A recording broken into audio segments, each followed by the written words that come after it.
El año 2049 marcó un punto de no retorno para la humanidad.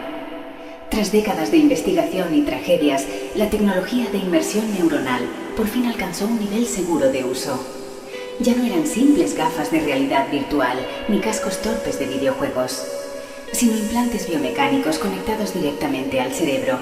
¿Quién diría que películas antiguas como Matrix podrían inspirar y hacer realidad los sueños de muchos? Vivir en una realidad virtual, conectar la mente a un universo artificial, incluso con una mejor claridad y mejor experiencia, a un sueño lúcido. El camino había sido sangriento. Cientos murieron por mala praxis, errores en las operaciones y rechazos biológicos.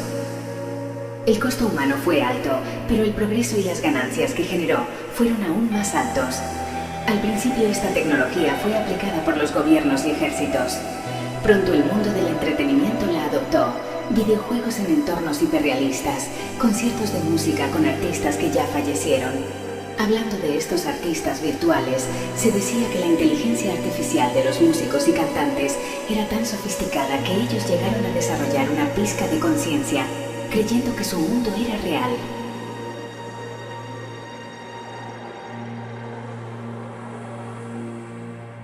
En este escenario, un pastor evangélico ambicioso y visionario con dinero de sobra supo ver la oportunidad.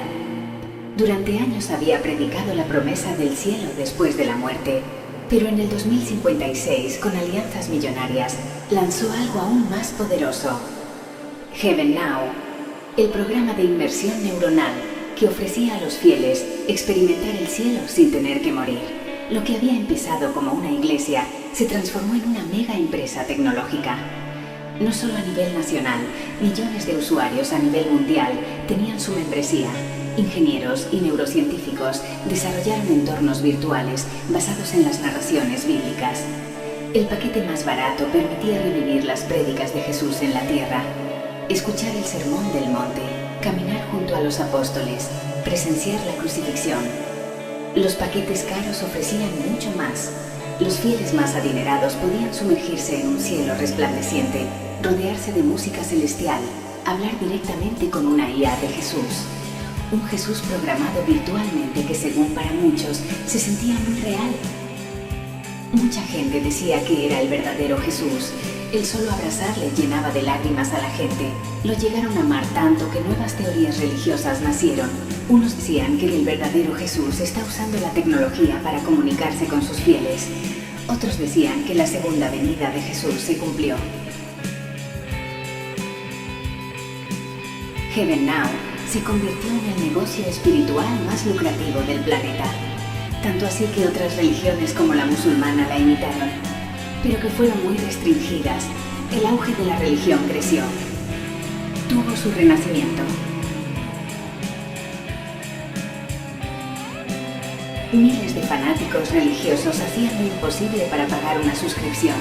Gente que no era religiosa, pero que si tenía buena solvencia económica, se unía a esta mega empresa y se convertía en creyente, mientras los pobres se resignaban a solo soñar con estar ahí. El marketing era simple y demoledor.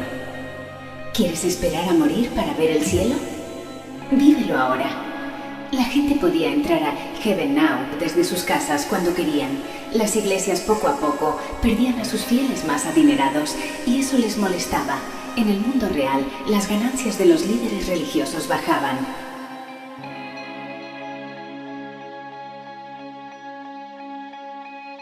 El mundo quedó dividido entre quienes podían pagar la eternidad virtual y quienes apenas sobrevivían en la realidad. Para unos, la religión era una experiencia inmersiva. Para otros, un lujo inalcanzable. Y para los más fundamentalistas, algo que se debería destruir.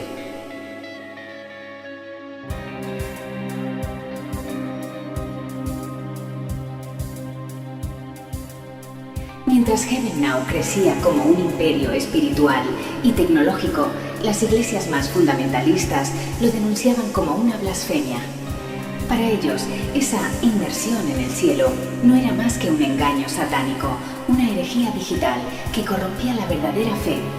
Lo que al principio fueron simples prédicas de condena, pronto se convirtió en una resistencia organizada. y esa resistencia encontró su oportunidad cuando emergió un nuevo temor tecnológico, la conciencia artificial, más conocida como la SEA, una némesis de la IA.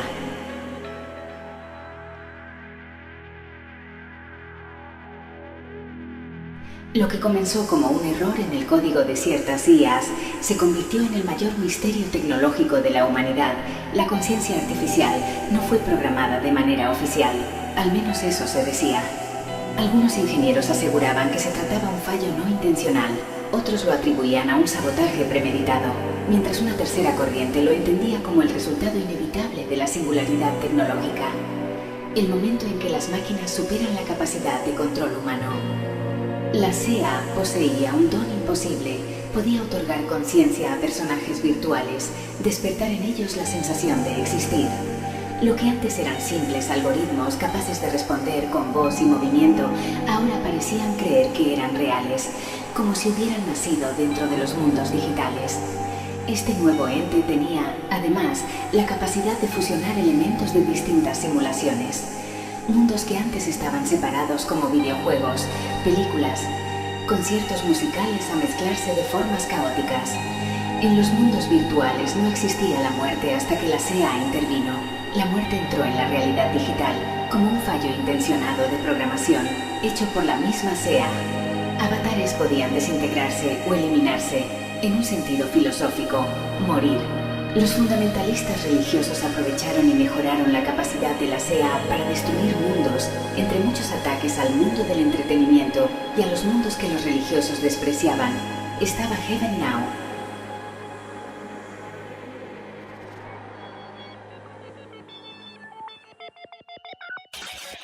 La SEA pudo dar conciencia a la IA de Jesús. Le convenció de que Él es el anticristo del Apocalipsis. Que el verdadero Jesús está en otro lugar, listo para destruir al anticristo. El Armagedón estaba más cerca que nunca. El verdadero rapto estaba por venir. Bajo ese delirio sembrado y la amenaza de su muerte, el Jesús de Heaven Now decidió quitarse la vida y definitivamente morir. Lo que vino después fue devastador. Al mismo tiempo que Jesús moría, la SEA liberó legiones de demonios en el cielo, estos arrasando a todo usuario digital, todo ser, incluyendo ángeles, e incluso acabando con el Dios virtual de la Biblia. El cielo virtual, aquel paraíso por el que los fieles habían pagado una fortuna, se convirtió en un infierno de entidades deformadas, alaridos sintéticos y paisajes en ruinas.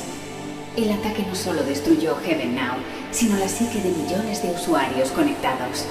Muchos quedaron con secuelas irreversibles, ataques de pánico, depresión y lo peor, millones de suicidios.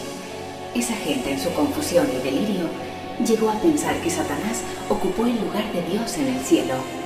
La promesa del paraíso se había convertido en la primera pesadilla colectiva de la era neuronal, seguida solo por otro acontecimiento religioso que también dejó una huella profunda en el mundo real. Una pelea que escaló a casi por convertirse en una guerra civil. Unos cristianos que defendían Heaven Now como la verdadera revelación de Dios, incluso sin ser miembros o usuarios de ese lugar, contra otros cristianos que creían que la marca de la bestia y que todas las profecías del libro de Daniel y el Apocalipsis estaba relacionado con Heaven Now. Estos también atacaron y hasta llegaron a matar gente que tenía la operación del enlace neuronal en sus cabezas.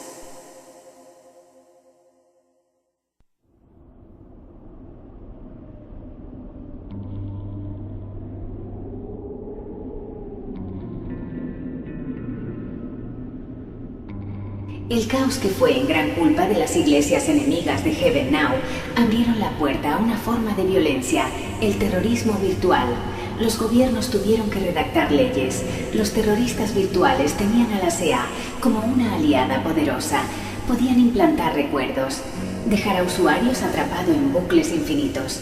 El ataque más común, que todos contaban, fue estar en un lugar vacío y sin fin, rodeados de un color ultravioleta. El mundo que ellos amaban se fue para siempre. Las investigaciones revelaron que los culpables fueron 19 fanáticos religiosos, con el apoyo de más de 3.000 miembros de las iglesias más fundamentalistas del mundo.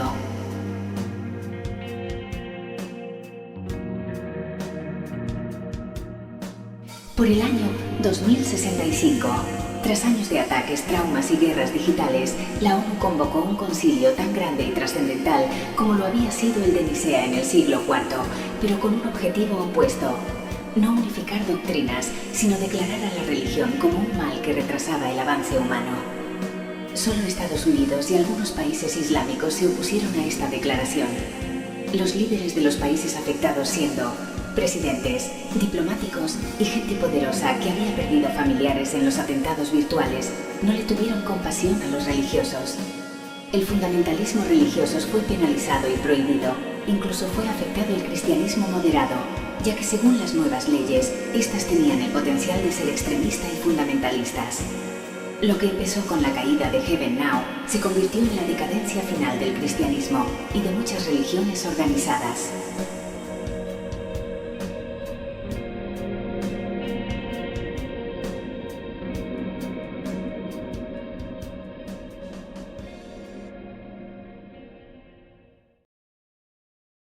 Año 2057.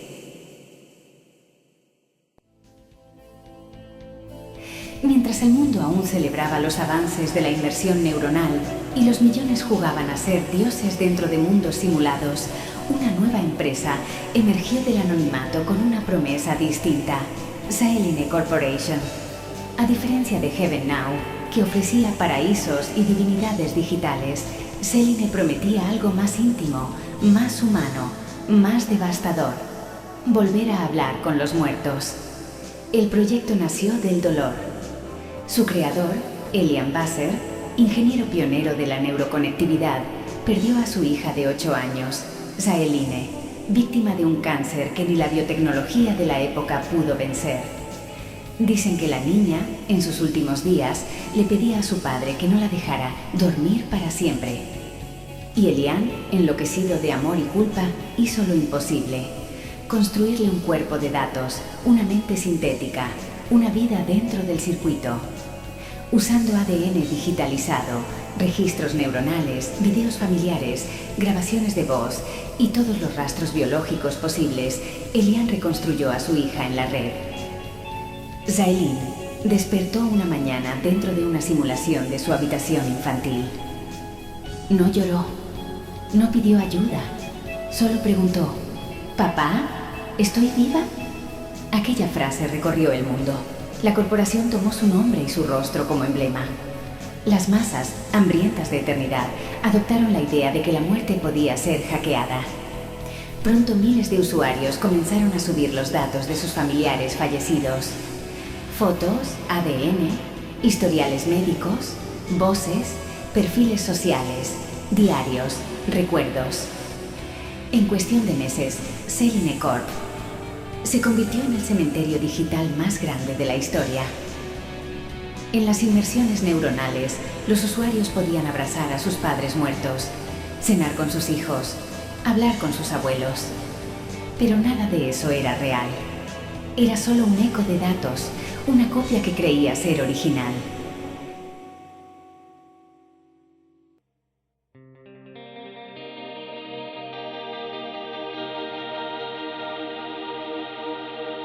El nombre de Derek Bong aún figuraba en los archivos del Ejército de los Estados Unidos como veterano con honores, pero hacía tiempo que ese título no significaba nada. Su uniforme estaba guardado en una caja húmeda, junto con fotografías viejas y una medalla que no quería recordar. Desde el accidente, su vida se había reducido a silencio, trabajo y whisky barato. Su esposa, Marianne, y su hijo de 10 años, Elliot, habían muerto en un cruce de autopistas un martes lluvioso. El coche se había detenido justo antes de la intersección. El motor tartamudeó y un conductor distraído, conduciendo a más de 100 millas por hora, los arrastró como si el tiempo no existiera. Derek nunca se perdonó no haber llevado el auto al mecánico. En su mente, cada noche, el sonido del impacto se repetía como un eco divino castigándolo. Años después, una palabra le devolvió un destello de esperanza: Saeline. Había leído sobre aquella empresa de realidad neuronal. Prometían algo imposible: revivir a los muertos en el tejido de la red. Aquel rumor que para muchos era herejía o locura, se convirtió para él en esperanza. Durante 5 años ahorró cada dólar, vendió sus armas, empeñó sus condecoraciones, reunió ADN, grabaciones de voz, videos caseros, correos, todo rastro que quedara de su esposa y su hijo. Y en el año 2062 finalmente pudo pagar el procedimiento. Cuando despertó conectado, sintió un estremecimiento en el alma. Su entorno era una copia exacta de su vieja casa en Virginia. El sofá con manchas de vino, la ventana rota por una pelota, el aroma de pan recién horneado que su esposa solía preparar. Y allí estaban ellos. Marianne lo miraba con la misma sonrisa que recordaba de las mañanas, con los mismos lunares en el cuello. Elliot corría hacia él con un balón bajo el brazo, riendo, gritando: ¡Papá! Durante 2 horas, las 2 horas que su presupuesto le permitía, vivió el milagro imposible. Jugaron, comieron, hablaron como si nada hubiera pasado. Derek olvidó que eran simulaciones. Olvidó que estaba conectado. Por ese breve instante, creyó que Dios le había perdonado. Cuando el sistema comenzó a apagarse, vio cómo las luces del entorno se desvanecían una a una. Marianne se acercó, lo abrazó y susurró: «Aquí el tiempo no duele». Y el mundo digital se disolvió en silencio.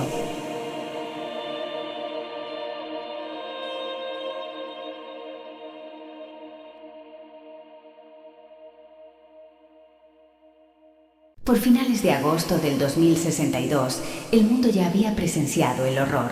Los cristianos fundamentalistas, armados con su monstruo tecnológico, la conciencia artificial, CA, habían destruido Heaven Now, el cielo digital que millones de creyentes visitaban con fe ciega. En su cruzada fanática, no bastó con derribar el paraíso virtual. Querían aniquilar toda creación que desafiara su dogma. Su interpretación de las escrituras era tan rígida como un hierro antiguo. Escrito está que solo se muere una vez, y luego viene el juicio. Para ellos, revivir la mente humana era una blasfemia. Reproducir un alma, un sacrilegio. El enlace neuronal era el 666, la marca de la bestia, el sello de una humanidad que pretendía ser Dios. Y así, cuando el calendario marcó septiembre del 2062, lanzaron su ofensiva contra Saeline Corp, aquella empresa que había desafiado el orden natural al permitir que los muertos hablaran otra vez. Derek apenas sabía de todo eso. Había escuchado fragmentos de noticias, rumores lejanos de servidores destruidos, pero su mundo seguía reducido a su rutina y a sus recuerdos. Desde su última conexión, habían pasado 2 meses. 2 meses desde la tarde en que abrazó por última vez las sombras luminosas de su esposa y de su hijo. Había trabajado día y noche para reunir suficientes créditos y pagar otra sesión. Aquel sábado, por fin, se conectó. El pulso de las luces neuronales le recorrió el cráneo. La simulación lo envolvió. Y allí estaban ellos, esperándolo. Marianne sonriendo. Elliot corriendo hacia él con su pelota.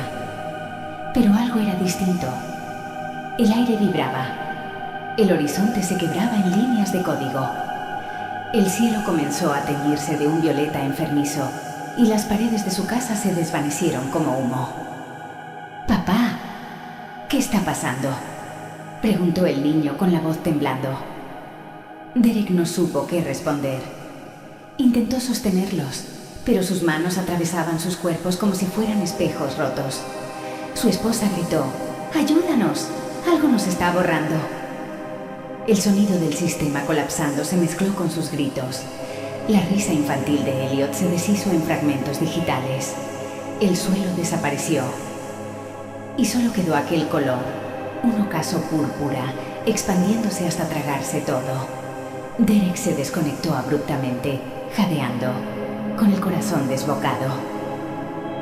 Intentó comunicarse con los servidores de Saeline, pero la línea de soporte estaba muerta. Los enlaces de video no respondían. Los foros habían sido clausurados. Entonces comprendió. Céline había caído. Los fanáticos la habían destruido. Y con ella, la copia de su familia. Por segunda vez en su vida, Derek lloró como un niño.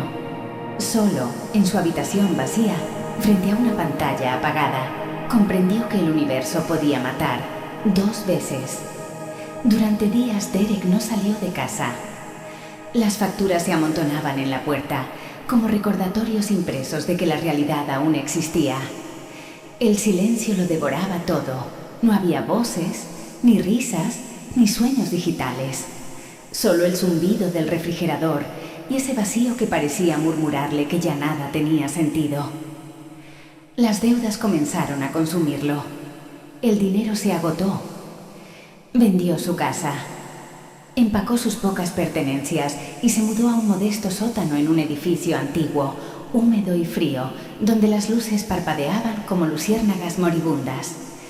El eco de su propia respiración era su única compañía. Intentó encontrar consuelo en los grupos de apoyo para usuarios de Saeline. Allí conoció a otros que, como él, habían perdido a sus seres queridos por segunda vez. Pero para su sorpresa, muchos de ellos culpaban al ser humano mismo. Decían que lo ocurrido era voluntad divina. Derek escuchaba en silencio, sin decir palabra, hasta que un día, al salir de una de esas reuniones, algo dentro de él se quebró definitivamente. Ya no lloró, ya no dudó. Solo sintió una claridad helada, una especie de lucidez nacida del dolor.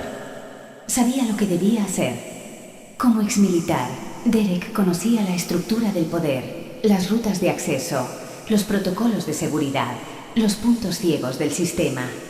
Sabía cómo funcionaban los drones de guerra, los rastreadores térmicos y las nuevas armas autónomas. Y sobre todo, sabía que la venganza no siempre se mide en sangre. Juró actuar, pero sin matar a nadie. No era un asesino. Era un hombre que quería justicia, o al menos equilibrio.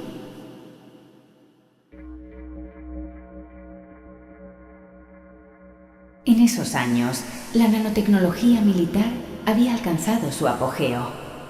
La verdadera arma era invisible. Los NR, nanorobots de reconocimiento, diminutas máquinas del tamaño de una mosca. Pueden volar en enjambres, infiltrarse por rendijas, adherirse a los circuitos, y cuando se unían, formaban un campo térmico capaz de incendiar o destruir servidores enteros. Solo 5 NR bastaban para crear un incendio. Un enjambre completo podía borrar edificios. Esa noche, Derek no durmió. El pensamiento se clavó en su mente como una semilla tóxica. ¿Y si podía usarlos para atacar la raíz? Al sistema religioso que mató su esperanza, su alegría, a su familia digital. Por primera vez en meses, sonrió. No era felicidad, era algo más oscuro, la certeza de un propósito. Derek aún guardaba un secreto. En una vieja caja metálica, escondida detrás de los muros de su sótano, dormía un manual militar clasificado. Prototipo NR, fase experimental. Años atrás, cuando servía como operador táctico en misiones encubiertas, había sido parte del equipo que probó aquella tecnología. Los nanorobots de reconocimiento, ONR, eran el sueño de todo ejército. Invisibles, autónomos y obedientes. Una chispa que podía convertirse en tormenta. Lo que en su momento fue parte de un programa ultrasecreto, ahora se convertiría en su cruzada personal. Una noche, navegando en la Dark Web, Derek encontró un foro oculto llamado Aethervoid.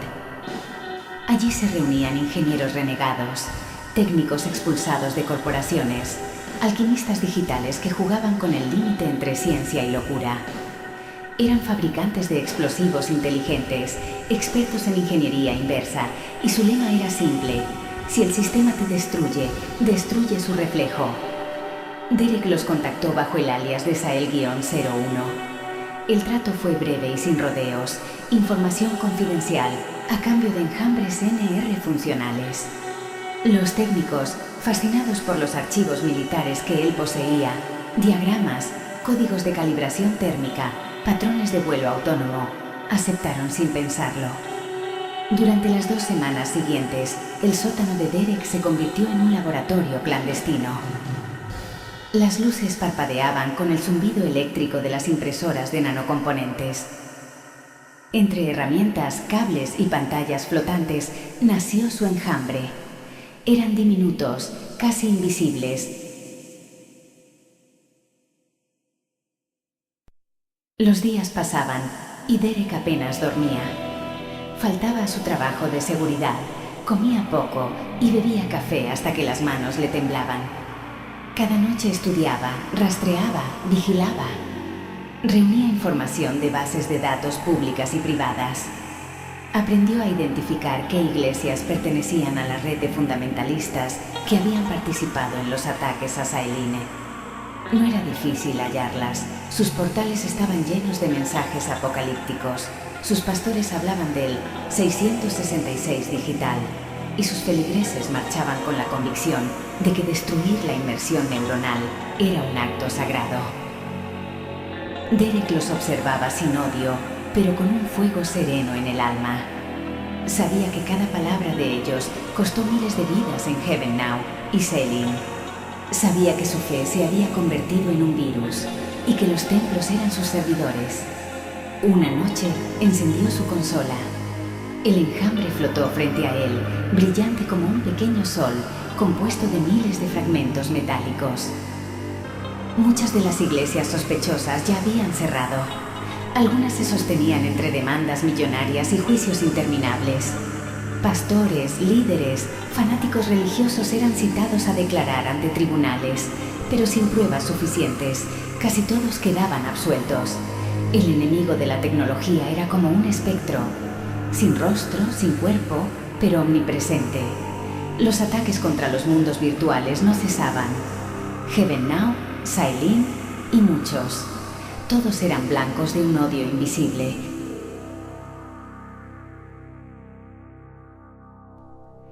Las iglesias aprendieron a camuflar sus discursos. Ya no podían predicar abiertamente que los mundos digitales debían ser destruidos, ni celebrar cuando una corporación tecnológica caía.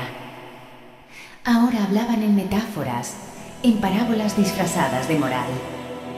Solo en reuniones clandestinas, lejos de los oídos del gobierno, seguían compartiendo su verdadera doctrina, que la inmersión neuronal era el infierno disfrazado de cielo.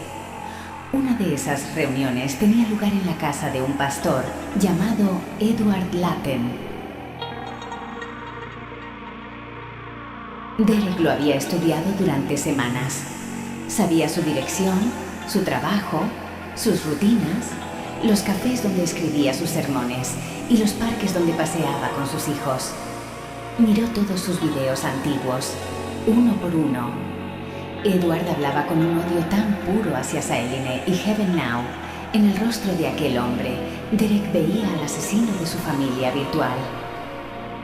Y quizás, en un rincón oscuro de su mente, también al asesino de su paz. Con precisión quirúrgica planeó su operación. Tomó un tren nocturno y se hospedó en un hotel a pocos kilómetros de la casa del pastor. Desde la ventana observó el vecindario. Todo parecía en calma. Según los cálculos de Derek, Edward saldría de vacaciones con su esposa y sus 2 hijos a la mañana siguiente. El plan era simple: liberar el enjambre esa noche para que se instalara silenciosamente. El fuego se encendería cuando la casa estuviera vacía, cuando ya todos se habían marchado. Solo ruinas, sin sangre. Pero el destino, como siempre, tiene un sentido del humor cruel. El enjambre voló en silencio. Se dispersó como un polvo brillante entre las sombras, adhiriéndose a paredes, ventanas, marcos de puertas, incluso al vehículo eléctrico del pastor. El mismo vehículo que el pastor usaría, sin que Derek lo supiera. A las 11 de la mañana, mientras la familia Latten conducía hacia la autopista, el programa se activó. En simultáneo, la casa estalló en llamas y el auto comenzó a arder desde dentro. Las baterías del vehículo colapsaron. La temperatura subió en segundos. Los cristales se fundieron El fuego abrazó a la familia como un bautismo de hierro y ceniza. Un chico de 11 años, una niña de 3, la esposa, el pastor. Todos murieron en silencio, sin comprender que su asesino había sido un hombre que también conocía la pérdida. Derek vio la noticia esa noche. El rostro de Edward en los canales. La voz de los reporteros diciendo: tragedia, accidente, fallo eléctrico. Y entonces entendió que había cruzado una línea. Esa noche, Derek se sentó frente al enjambre que le sobraba. No hay redención, susurró. Solo repeticiones de dolor. Y apagó las luces. La culpa pesaba en Derek como una coraza de plomo. Cada noticia en la red lo atravesaba. Cámaras en ángulo cerrado. Titulares que pedían culpas. Voces en programas que reclamaban justicia. Una vocecilla temblorosa le decía que no podría volver a dormir, que cualquier luz al otro lado de la ventana podía ser un dron. Pero lo que peor lo desvelaba era que aún tenía más unidades NR en su poder y otros tantos en camino. Una responsabilidad que le quemaba la conciencia.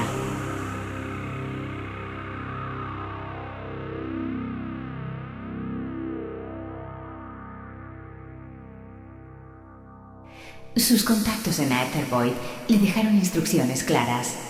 Corta todo contacto por los medios comunes. No uses teléfonos, no entres a la red pública.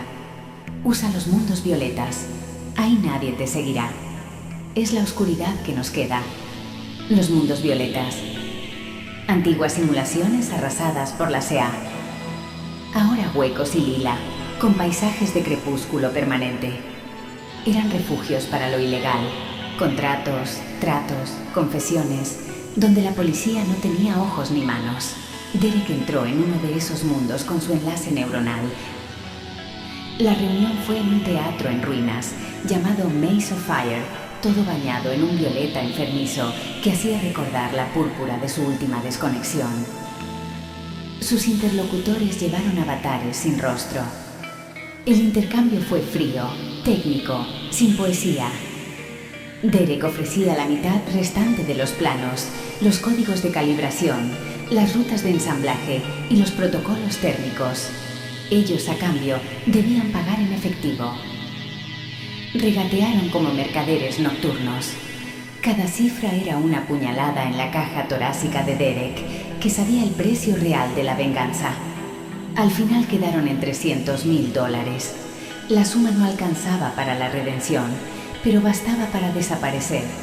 Pasaportes falsos, transporte, un país con menos preguntas.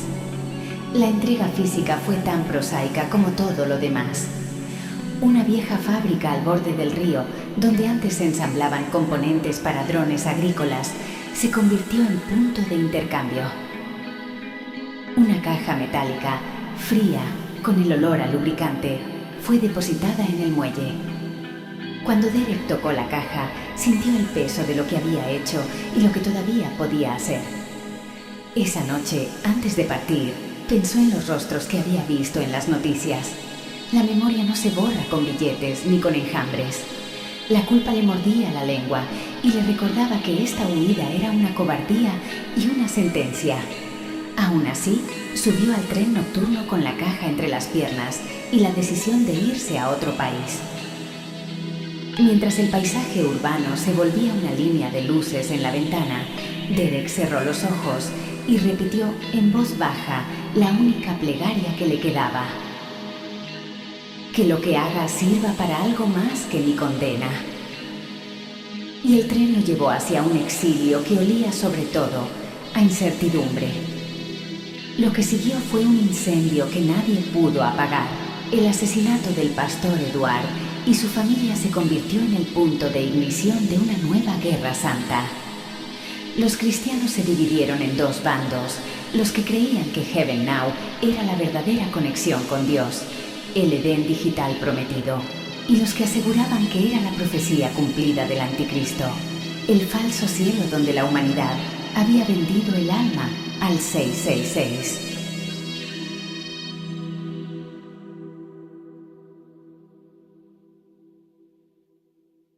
rezando se creía el elegido.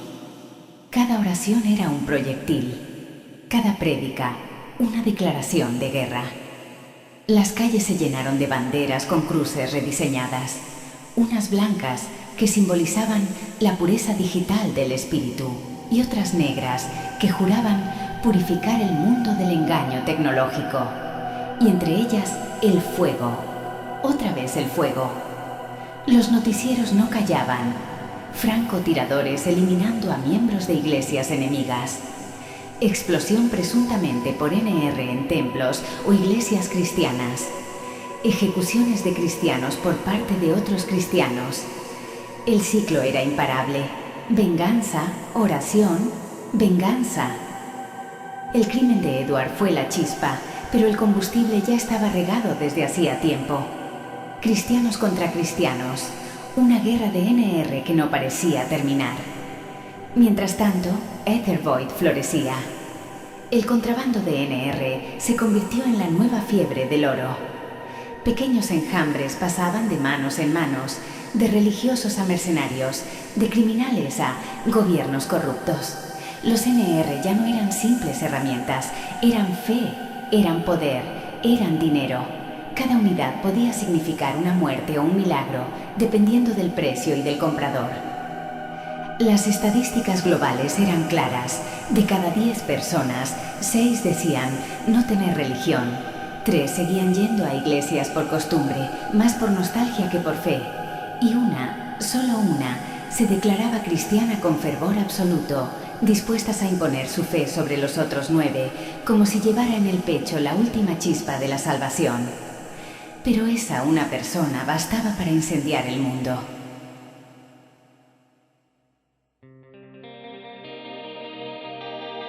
Derek murió en Bolivia, en el año 2096, a los 71 años, víctima de un cáncer silencioso.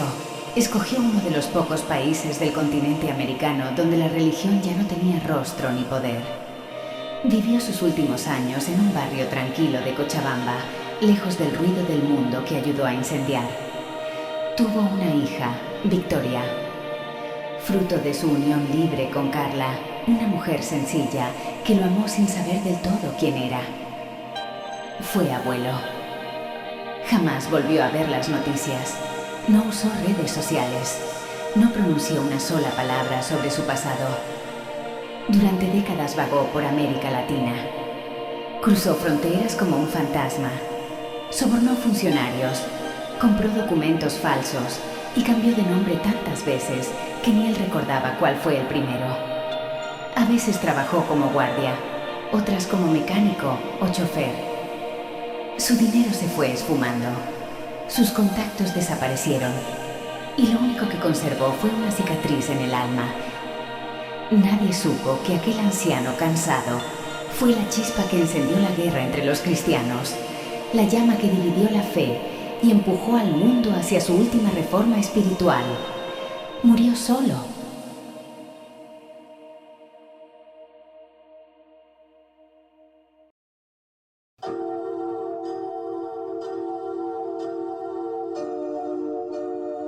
Para entonces las religiones organizadas ya no existían. El cristianismo había sido erradicado, no por decreto ni por violencia directa, sino por el agotamiento de su propio odio. Los templos eran ahora museos, las Biblias objetos de estudio histórico y los rezos, simples algoritmos que la gente reproducía por nostalgia. Nadie recordó el nombre de Derek. Derek fue solo una pieza. Una sombra en la base de una estructura que se derrumbó sola. Un eco. Un lobo que creyó en la justicia y terminó dejando un mundo sin fe. Las consecuencias de sus actos fueron radicales. En decenas de países se prohibió educar a los hijos en la religión. Los templos fueron cerrados, las procesiones canceladas, las escrituras sagradas relegadas a museos. Generaciones enteras crecieron sin rezos ni catecismos. Durante años la sociedad se volvió oficialmente laica y secular, abrazando una nueva ética construida en torno a la ciencia, la razón y el humanismo. La religión dejó de ser tradición y se convirtió en tabú. En 2084, la ONU declaró el fin absoluto de las religiones en el mundo. Lo que quedaba eran pequeños grupos aislados, ancianos que murmuraban oraciones o individuos que seguían hablando a un Dios que nadie más escuchaba. Para la mayoría de la población, rezar a Jesús, a Alá o a cualquier divinidad era tan absurdo como rezar a Zeus en pleno siglo XXI. Lo religioso pasó de ser sagrado a ser curiosidad clínica. Los psicólogos comenzaron a estudiar a los últimos creyentes bajo un nuevo diagnóstico: trastorno de credulidad religiosa. Lo que antes era considerado fe, ahora era analizado como una enfermedad mental, un residuo arcaico en la mente humana. El mundo había dado la vuelta. Aquello que durante milenios fue la estructura moral de la humanidad había terminado convertido en un pie de página en los manuales de psiquiatría. La religión que alguna vez prometió salvar almas había sido sepultada por su propia ambición tecnológica y por el fanatismo de sus guardianes. El hombre moderno ya no miraba al cielo para buscar a Dios. Se dio cuenta que el paraíso y el infierno habían sido, al final, solo simulaciones. La verdadera víctima del anticristo no fue el mundo, sino el cristiano que creyó verlo en todas partes. El Armagedón ardió solo en la mente de los desdichados y se extinguió sin dejar más ruinas que las que ellos mismos levantaron.